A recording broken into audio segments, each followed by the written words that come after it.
franchement, hein, vous qui aimez les photos, vous en avez une belle hier. Ah, il y en a une belle. Ah ouais, hein. On ne reconnaît pas tout le monde parce que c'est tout petit. Hein. Mais oui, et il en avait rêvé, et ils s'y sont mis à 150, et ils l'ont fait, oui. François Hollande avait rêvé de cette photo où il serait tête de gondole de la plus grande ribambelle de chefs d'État et de gouvernement jamais vue au monde en un même lieu. Eh bien, c'est fait. Là, voilà, cette photo, elle existe. Paris vaut bien un panoramique. Voilà. Là, Ouais. qui est qui, là? Compliqué. Alors, une fois qu'on a dit ça, comme l'écrit Laurent Geoffrin dans Libération, enfin, les ennuis commencent. Oui, parce que, il ne faut pas se leurrer, chacun est là pour une raison différente du voisin.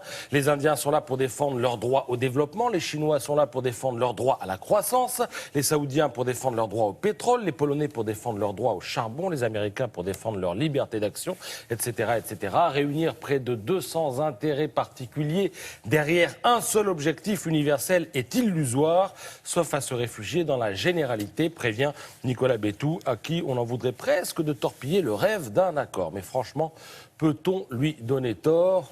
Non, parce que la photo, c'est bien, mais on ne peut pas dire que les éditorialistes tombent en pamoison au terme de cette première journée. On peut même considérer que leur enthousiasme est assez contrôlé.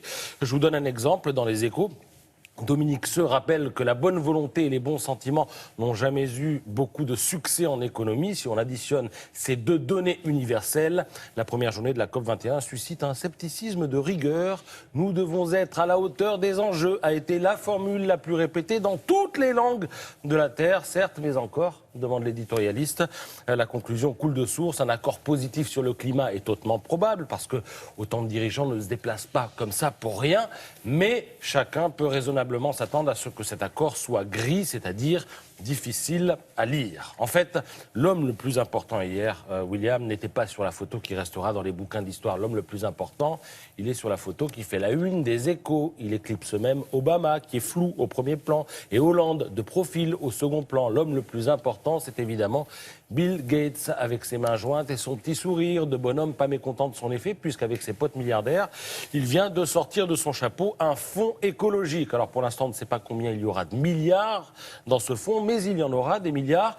L'objectif, c'est de faciliter le financement d'entreprises innovantes, mais qui pour l'instant ont des difficultés à lever des fonds car l'écologie n'est pas encore considérée comme quelque chose de rentable. Et ça nourrit plus d'espoir que la grande palabre parisienne de 10 000 technocrates écrite avec jubilation. Une jubilation non dissimulée, l'éditorialiste du Figaro, Philippe Gély. Il est d'ailleurs rejoint par Jean-Marc Chevauché qui, dans le Courrier Picard, explique que la solution ne viendra pas des chefs d'État.